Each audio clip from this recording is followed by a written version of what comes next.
How do you effectively and efficiently grow what is arguably the most recognizable and desired muscle? I am, of course, referring to the biceps, and I'm sure you'd agree that they're one of the most frustrating and difficult muscles to see noticeable growth in. In this video, I'll be deconstructing absolutely everything there is to know about the biceps, starting with its anatomy. From there, I'll transition to explaining which exercises do and do not effectively target them, their overall guidelines for how much volume and weight you should be using, and then lastly, I'm gonna give you a perfectly crafted science-based biceps workout. Let's start with the anatomy and the function of the biceps. By first understanding the anatomical structure of the biceps, we're able to know exactly how to train them, as well as how not to train them. The full name of this muscle is the biceps brachii, which translates from Latin to two-headed muscle of the arm. Yes, you heard that right, man. Two-headed. This refers to the two separate parts of the muscle, the long head and the short head. Both muscle heads originate from different places on the scapula or shoulder blade and fuse together to form a single muscle belly close to the elbow. When working together, both heads of the biceps flex the elbow, which is the same movement as a biceps curl. Perhaps even more importantly, they also supinate the wrist or turn the palm upwards. Keep this in mind, as this will become very important later. When working separately, both muscle heads perform different functions at the shoulder joint. The long head abducts, flexes, and internally rotates the arm, while the short head simply adducts the arm. Now, before we talk about how to best train the biceps, let's address the elephant in the room.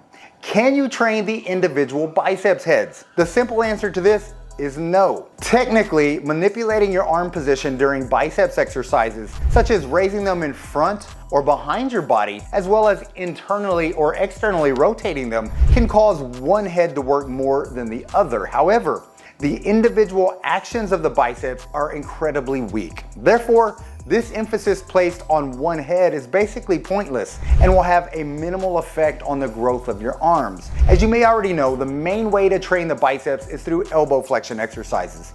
Obviously, this means any type of curling exercises, such as dumbbell curls, easy bar curls, preacher curls, etc. Those will be your best options. However, this is only true for exercises in which your wrist is supinated. In exercises where your wrist is neutral or pronated, such as hammer curls or reverse curls, your biceps actually lose a majority of their leverage. In simpler terms, this means your biceps only slightly get trained in these positions, while the muscle that lies beneath them, the brachialis, performs the majority of the work. However, this doesn't at all mean you should stop doing hammer curls simply because they don't hammer your biceps. All right, this is because despite being hidden underneath the biceps, the brachialis muscle is actually very important to the overall size of your arms, man. By training and therefore growing the brachialis, it'll essentially push your biceps out more, making them appear even larger than they actually are. However, if your goal is to only target the biceps, then you'll want to stick to exercises with your wrists in a supinated position, as these will still train your brachialis as well. Now, a very common question people often have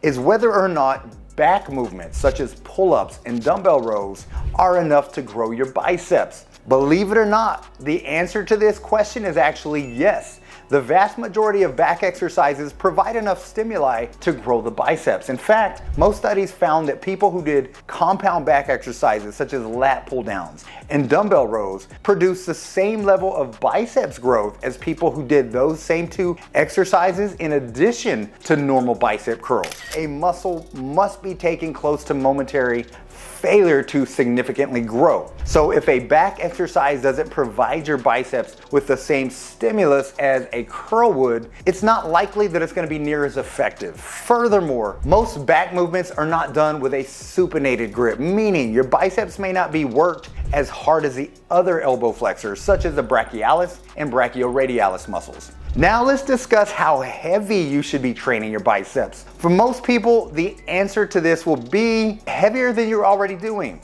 This is because fast twitch muscle fibers make up roughly 60% of the biceps muscle, while only 40% of it is made up of slow twitch fibers. These fast twitch fibers not only contribute to heavy, explosive movement and fatigue very quickly, but they're also almost entirely responsible for the size of the muscle. To provide these fast twitch fibers with as much growth stimulus as possible, you should be using a weight that is more than 60% of your 1 rep max strength for each given exercise. If you're currently doing sets of 20 reps for biceps curls, you'll likely experience much greater success sticking with the 8 to 12 rep range instead. Volume is also a vital component for optimizing your biceps training.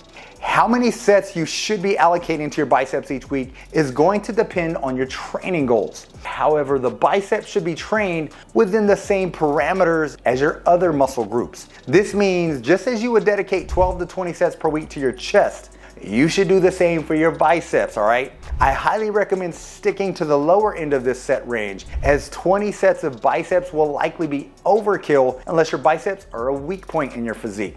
Using everything we've covered in this video, it's time to put all of it together and create an indisputably perfect biceps workout designed with growth in mind.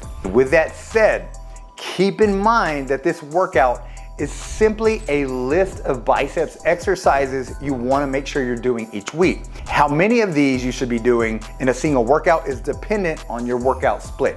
The first exercise you want to be prioritizing every week is one you can easily progressively overload and subject the biceps to heavier loads on. This would include options such as standing dumbbell curls, barbell curls, and even hammer curls if you wish to get extra brachialis work in.